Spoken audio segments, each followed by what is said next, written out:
In this example, we're going to use what we learned in the previous example, and we're going to get the information instead of from a table or from a set of ordered pairs. We're going to get the information from the word problem. And so, reminding ourselves that when we want to write the equation of a line, we need the slope and the y-intercept, and just so that we remember what we're talking about, I'm going to write the general form, which is y equals mx plus b. And so when we start there, we'll read through the word problem and see if we can figure out this information. So it says, in addition to his weekly salary, Ethan is paid $16 per delivery. So I underline because that's important. Last week, he made 5 deliveries, and his total pay was $215. So this is also important. Write a linear equation to find Ethan's total weekly pay, T, so they tell you what variable to use for his total weekly pay, if he makes D deliveries. So they tell you the dependent variable, which is T, the amount of money he makes, and that's dependent on the independent variable, D, which is the number of deliveries.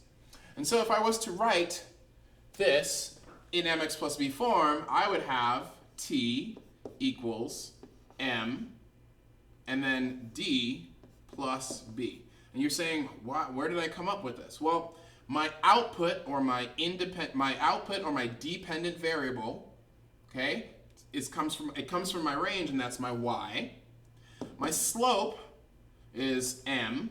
D is my input or my domain, my x values, and plus b is the y-intercept. And since I'm not told how much it is when I start, which would be the y-intercept, the beginning portion of this problem, I have to figure that out.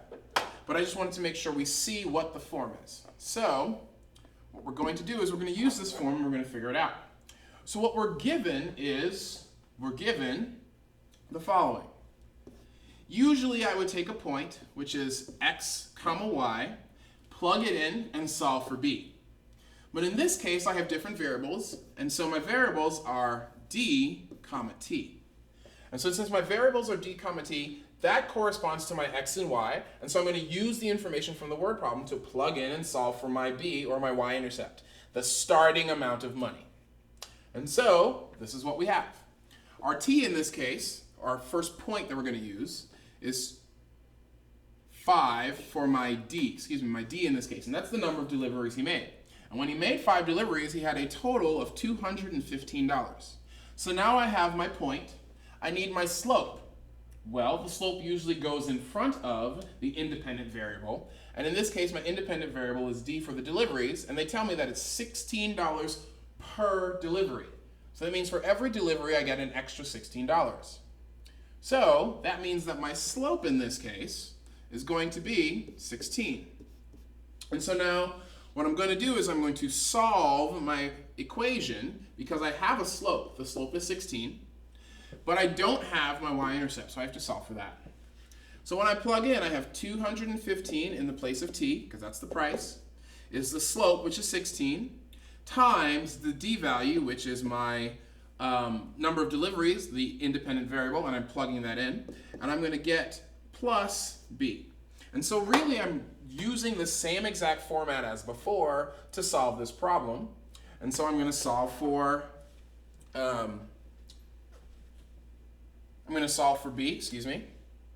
And when I solve for b, I have 215, and then if I take 16 times 5, that's 80.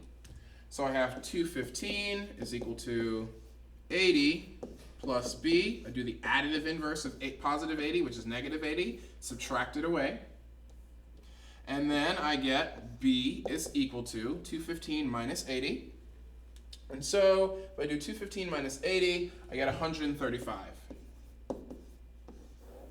That 135 is the base amount of money, okay? That is the y-intercept. So if I make no deliveries, that's basically what this is telling me. If I make 0 deliveries,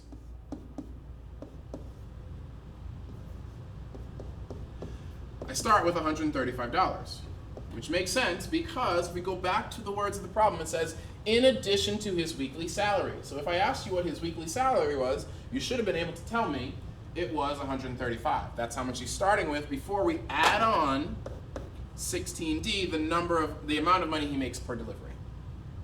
And so the question, because we want to make sure we answered it, says write a linear equation to find Ethan's total weekly pay, T, if he makes D deliveries. And so I've done that, and now I have my answer. So T is equal to 16D plus 135. In this next case, we're going to do the same thing we did before, but we're going to take the words, we'll use the word problem in the chart in this case, and we're going to use that to our advantage because we know that we want to write an equation. We're writing an equation that could be used to predict these number of flights. And so in this case, what we're going to do is we have to make an approximation. We have to see that these numbers are not changing the same way all the time, and so we have to make a line that predicts pretty well, but not exactly, what's happening here. So one of the ways we can do this is we can pick 2 points that we think look about reasonable, and then we can pick those 2 points, find the slope as we did before, and then use that to find the y-intercept. We also can use our calculator, and we can find a linear regression by using the table and then using linear regression to find a line that best fits this data. So we're going to do this first part by hand, and then we're going to check it later on with our calculator. So it says the table shows the number of domestic flights in the US from 2004 to 2008. Write an equation that could be used to predict the number of flights, so that's one thing I'm trying to predict, if it continues in the same decrease, if it continues to decrease at the same rate. Well, this amount of decrease isn't uniform. Okay? And this amount of decrease isn't uniform. We're starting out at 9.97, we go up to 10, then we come down to 9.71, 9.8, and 9.37. So it's not a steady state of decrease, but we're going to have a linear approximation of this. So what we're going to do is we're just going to choose 2 points. Okay? And so I'm going to say that I'm going to write what my variable is. So I give a variable, and I'm going to call it x. And x is going to be the number of years,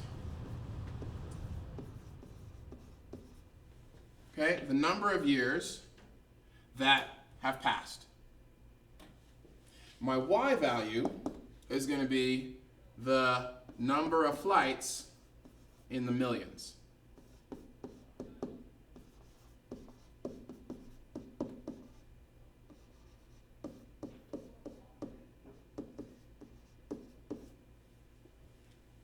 So now the first thing I have to do with this word problem is define my variables because they didn't give me what my variables were.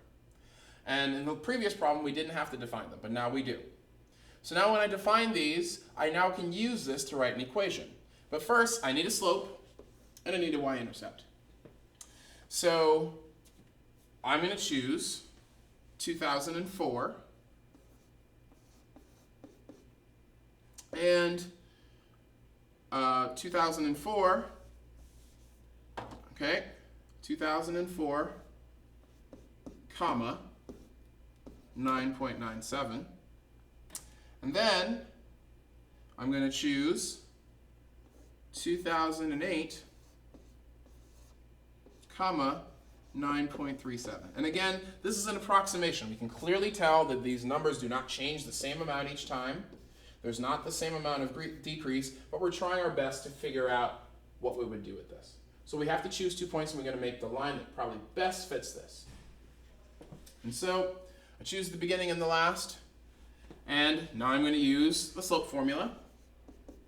And so I have my y's and my x's, y1, y2, x1, x2. And so change in y over change in x, well, I have 9.97, and I'm going to subtract 9.97, and I'm going to subtract 9.37, and I'm going to divide that by 2004 minus 2008. Well, I get 0.6 on top, and I get minus 4 on the bottom. So when I actually do that division, I have 0.6 divided by minus 4. I get minus 0.15. And so this is the slope that I have to use. And so using this slope, what I'm going to do is I'm going to pick one of the points I used, plug it back in, just like we did in the previous example, and find a line that tries to best represent the data that we have. So I'm going to pick my x2, y2 line. And so I have y equals mx plus b. And so the y in this case is 9.37. The x in this case is going to be, not the x, excuse me. The slope in this case is this that we just found. My x value is going to be 2008 plus b. And so I have this. I'm going to use my calculator to multiply. So I have 0.15 times 2008. That's 301. And it's negative 301, excuse me. So I have 9.37 is equal to negative 301.2 plus b. I'm going to add 301 to both sides and 1.2. Do the additive inverse to find b. And so I'm going to end up with 311.17. And so what I have here is the y-intercept. And so I have y is equal to minus 0.15x. And I'm going to get positive 311.17. And so since my x values are the number of years since year 0, because I used 2004 and 2008, not 8 and 4, and I have 311.17, if I'm trying to find something that's happening later on to predict, okay, if I wanted to predict what's happening later on, for example in 2020, I would use this equation to figure out how much it's decreased. So if I try to plug in and find it in 2020, which is right here, I have y is equal to minus 0.15x plus 311.17. And so I'm just going to evaluate this equation for 2020. So I get y is equal to minus 0.15 times 2020 plus 311.7. And when I try to evaluate that, I end up with the following. I have minus 0.15 times 2020. And then I'm going to subtract that number, which is 303, minus, and I'm going to subtract that number from 311.17, excuse me,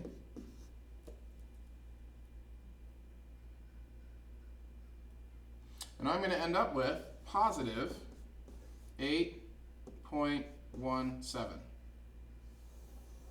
So that's telling me that in 2020, if things tend to keep going the same rate, they decrease at the same rate based on my approximate, my line of best fit, my approximation, then there should be 8.17 million flights in 2020.